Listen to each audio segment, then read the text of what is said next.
qu'un petit peu plus d'encouragement et de soutien. Je pense surtout aux indépendants qui ne vont plus avoir le droit à l'aide Covid à partir de ce mois-ci. C'est le moindre qu'on puisse demander.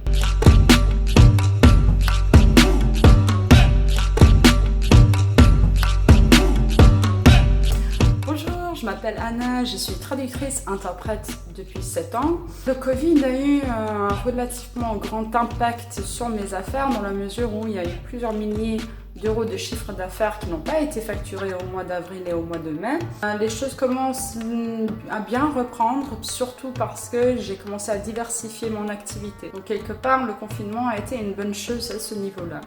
Par contre, j'ai quand même été relativement choquée de voir une aide spéciale Covid du gouvernement qui était plafonnée à 1 500 €. Ça couvre même pas les impôts, les cotisations sociales, la contribution à la retraite, les taxes, sachant que toutes ces choses-là n'ont pas été supprimées, n'ont pas été effacées, mais simplement reportées. C'était une aide qui était inaccessible pour beaucoup d'entre nous. Pourquoi ? Parce qu'on a des délais de paiement qui peuvent aller de 30 à 45 à 60 jours.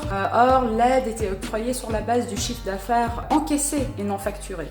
Donc pour beaucoup d'entre nous, le chiffre d'affaires encaissé ne reflète pas très bien la réalité de ce qui s'est réellement passé sur le terrain. J'ai trouvé que c'était une aide, une proposition de soutien qui était relativement frêle, pas très généreuse, surtout quand on voit que les salariés, les employés, les fonctionnaires ont eu leur salaire maintenu à 80%.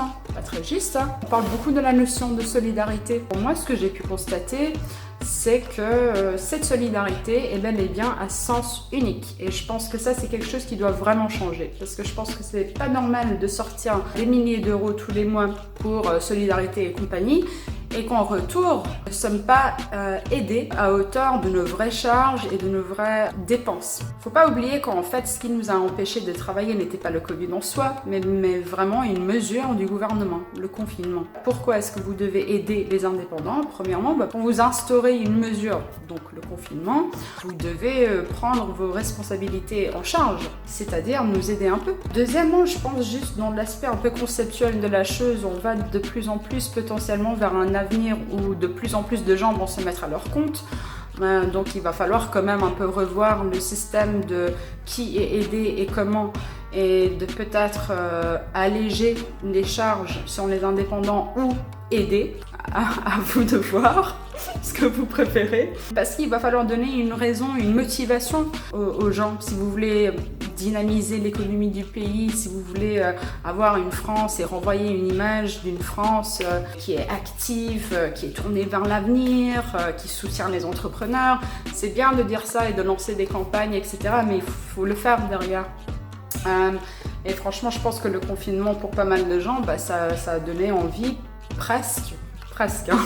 Ça a presque donné envie d'aller chercher un petit emploi et de se faire bichonner par l'État. Forcément, pour être indépendant, nous sommes des gens avec beaucoup d'enthousiasme, de l'énergie, dynamique. C'est une belle énergie à soutenir. On ne devient pas indépendant en restant chez soi, à squatter le canapé, à jouer à la PlayStation. Donc puisqu'on met de l'énergie et de l'effort dans faire des choses par nous-mêmes et pour nous-mêmes, je pense qu'un petit peu plus d'encouragement et de soutien, je pense surtout aux indépendants qui ne vont plus avoir le droit à l'aide Covid à partir de ce mois-ci, c'est le moindre qu'on puisse demander.